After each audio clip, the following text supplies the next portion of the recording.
Thousand Voices. Today, my guest is Kim Freeman. She is owner of Kim Freeman Consulting in North Carolina. Hi, Kim. Good morning, and how are you? Hi, good morning. I am well, and I hope you are too. Thank you for being on my show. It's about Kim Freeman Consulting and how you started it. Did you start it before the pandemic or right as the pandemic was starting? Yeah, and also how you allow people to treat you and what you allow in your space. Because what I've found since I've moved into this different realm and in this different purpose, there are a number of things I just don't deal with. If it's not contributing to my purpose, I don't have time for it. I don't like trivial things. I love my time with my family. I love my time with my friends. But when it's a lot of, unnecessary chatter or conversation about nothing, like I cut it quick. I cut it quick because I have so much work to do. I have so much work to do. And I try to always be purposeful about the things that I spend my time on. That's what I'll say. One of my affirmations that I tell myself is you are not in the business of apologizing for you. And Absolutely not. that has changed. Yeah. It's not only a boundary for other people, but it's a reminder for me that I Yeah. get to show up Yeah. as whatever version I'm gonna be today. Uh-huh.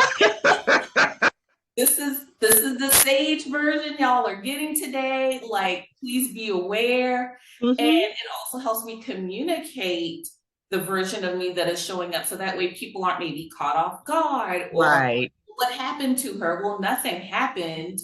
I need to reset. I need to set. Absolutely. I promise the me you're used to will be back soon, right? Like it's a Yeah. credit scene cut, we'll be back tomorrow. And that's okay I too. love it. Yeah, it's absolutely okay. It is. It sure is. I definitely agree with that. And it sounds like it's really rooted in one word, which is intention. And Absolutely. I scream that from the rooftops every day. I'm going to do something with intention every day. Every Yeah. time I interview somebody, there's an intention behind it. It's not talking for the sake of talking or what. Right. Right. So to my next question, and one that I ask every single person Okay. who has transitioned out of corporate is as we continue to overcome this incorrect narrative, go ahead and say it, incorrect narrative around the angry Black woman. I'm curious, were you angry as you were exiting? Do you feel anger in the terms that people are trying to Absolutely not. I was at peace when I left. When I made my transition, I was at peace. I was as calm as I am right now. So, no, I'm not angry, but set boundaries because you're not going to treat me how I don't want to be treated. And so when I decided to transition, it was as simple as, hey, manager, let's have a chat. I've made a decision. I'll give you 30 days. This is what I'm not going to do in those 30 days, but anything else you need me to do, I'll do that and have no problem doing that. And so, no, to answer your question, absolutely not angry. Was not, still am not. right Mhm. now we're considering all aspects. We're moving Sure. beyond autism, we're moving beyond the spectrum, autism spectrum, and even including some of the mental health concerns that people are now facing as they either try to shift and navigate within corporate America or shift in Mhm. entrepreneurship. And I would love for you to talk, share without shame, as comfortable as you are, about the effects of workplace trauma, either that you've experienced or that you've watched other people have to endure. Sure. So I'll talk about me.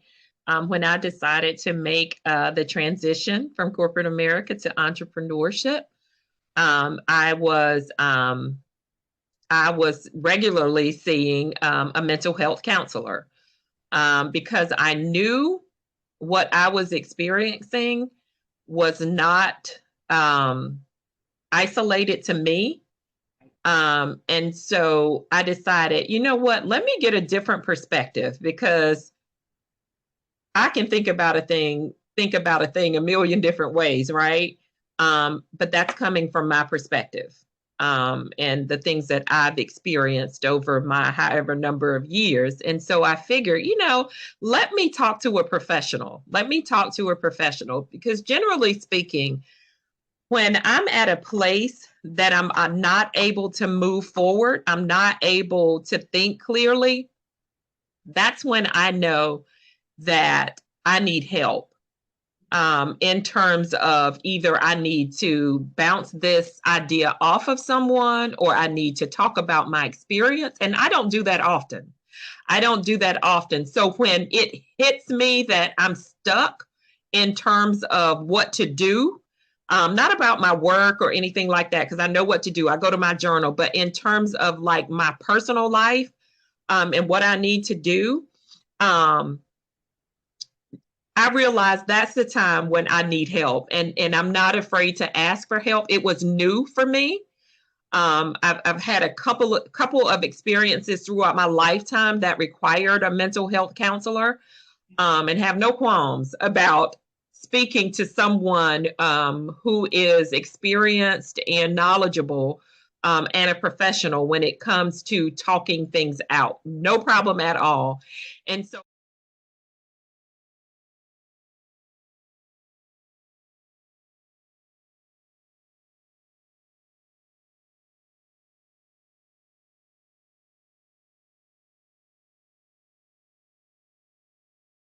I love jewelry. I am so excited to hear about Okella, which is, of course, your e-commerce store dedicated to your grandmother. Tell me why you chose that name, beautiful name, by the way, and what that jewelry line means to you, as well as the legacy you are wanting to leave. sure, sure. So Okella was my grandmother who passed away in September of 2018. And she was 90 years old. She was 90 years old when she passed away. And the weird thing is, I never thought about living without her. That never crossed my mind that she would one day no longer be here. And I know it sounds weird, but at 90 years old, she had more energy than I do right now. She kept herself busy. She was always doing something. She just grew up in an era where women worked hard, worked on the farm, and she was just in such great health, or at least it appeared she was in such great health. She had some health challenges, but she worked through those and she was fine. So when she passed away in 2018, it took me some time to even process that she was no longer here on earth with us. And I think about 6 months after she passed away, I thought, okay, I'm thinking about her every day. Like, what can I do to preserve her memory? Like, what is it that I can do, to share a bit of her with other people who didn't know her? Because anybody who knows her, knew her, loved her, right? And so I thought, if I could just bottle that up somehow and just share that with the world. And so as I was thinking about what I needed to do, again, I was spending a lot of time at the beach, even in 2018, thinking about what I could do. And I remember on two distinct occasions, prior to that, so I made a decision. You know what? I love jewelry and accessories. I loved Okella. We called her Ma. That was short for mother. What can I do? And then I thought, you know what? I'm going to combine the two. I'm going to start selling jewelries and accessories, and I'm going to put her name on it. And again, a fleeting thought at that moment. Okay, yeah, I had a thought. Didn't write it down, but I thought that's what I was going to do. And I remember back to the two occasions, I was driving in my car and I was headed home, on the east coast of North Carolina, Pollocksville, North Carolina. A rock hit my window. When the rock hit my window, the first thing that came to my mind was my business, Okella, the jewelry and accessories. And I'm like, okay, God, I hear you. Okay, fine. I'll get back to it. And again, didn't do anything.